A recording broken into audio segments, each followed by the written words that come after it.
Assalamualaikum warahmatullahi wabarakatuh. Apa tanda-tanda siksa kubur yang telah menanti manusia di dunia jika tak segera bertaubat? Berikut ulasannya. Setiap manusia pasti akan menemui kematiannya. Allah Subhanahu wa Ta'ala telah berfirman, setiap yang bernyawa pasti akan mati. Hanya kepada kami kamu dikembalikan. Al-Quran Surah Al-Ankabut ayat 57. Setelah manusia meninggal, maka akan berhadapan dengan alam kubur. Apakah mendapat nikmat kubur atau ditimpa azab kubur? Imam Ibnul Qayyim dalam kitabnya Ar-Ruh menerangkan, banyak hal yang menyebabkan seseorang ditimpa azab kubur. Secara umum manusia diazab karena kejahilan mereka terhadap Allah, tidak melaksanakan perintahnya dan melanggar larangannya. Allah tidak akan mengazab ruh yang mengenalnya, mencintainya, melaksanakan perintahnya dan meninggalkan larangannya.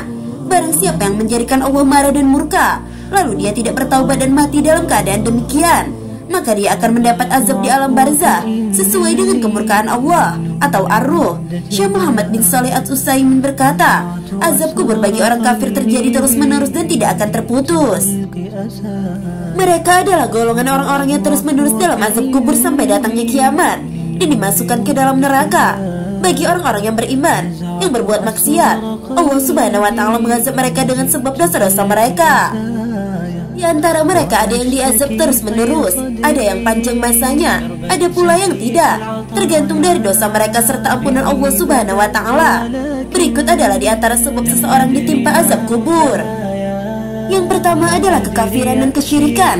Allah berfirman sebagaimana azab yang menimpa Fir'aun dan bala tentaranya. Dan Fir'aun beserta kaumnya dikepung oleh azab yang amat buruk.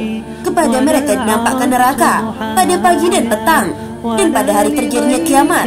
Lalu diperintahkan kepada malaikat, masukkanlah Fir'aun dan kaumnya ke dalam azab yang sangat keras. Al-Quran Surah Al-Ghafir ayat 45-46. Lalu yang kedua adalah manusia munafik, orang yang rajin ibadahnya ketika di hadapan orang lain, namun bermaksiat ketika tidak ada yang melihatnya, merasa tidak diawasi oleh Allah.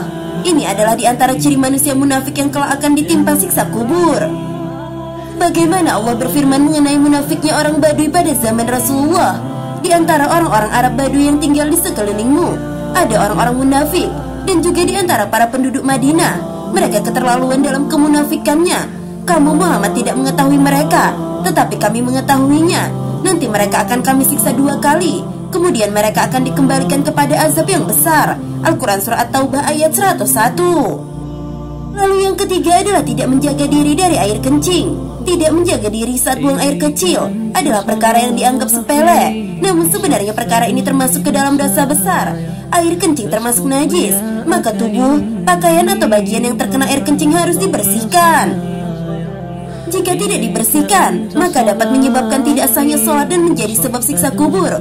Bersihkanlah diri dari air kencing, karena sesungguhnya kebanyakan siksa kubur berasal darinya. Kebanyakan azab kubur itu disebabkan dari air kencing. Hadis riwayat Ahmad. Tidak membersihkan diri dari air kencing ketika buang hajat termasuk dosa besar. Juga termasuk perbuatan yang kurang baik adalah ketika sebagian orang, baik orang tua maupun anak-anak, laki-laki atau wanita, buang air di pinggir jalan. Lalu kemudian yang keempat adalah gibah dan mengadu domba. Doa yang sering dilakukan dan menjadi sebab azab kubur adalah gibah dan mengadu domba. Gibah adalah engkau menyebutkan mengenai saudaramu dengan hal-hal yang tidak ia sukai. Hadis riwayat Muslim. Sahabat pelajar Islam yang dirahmati Allah, demikianlah pertanda siksa kubur sudah menanti manusia jika melalui hal di atas. Semoga kita terhindar dari perbuatan yang bisa menjerumuskan ke azab kubur. Wallahu a'lam bishawab. Wassalamualaikum warahmatullahi wabarakatuh.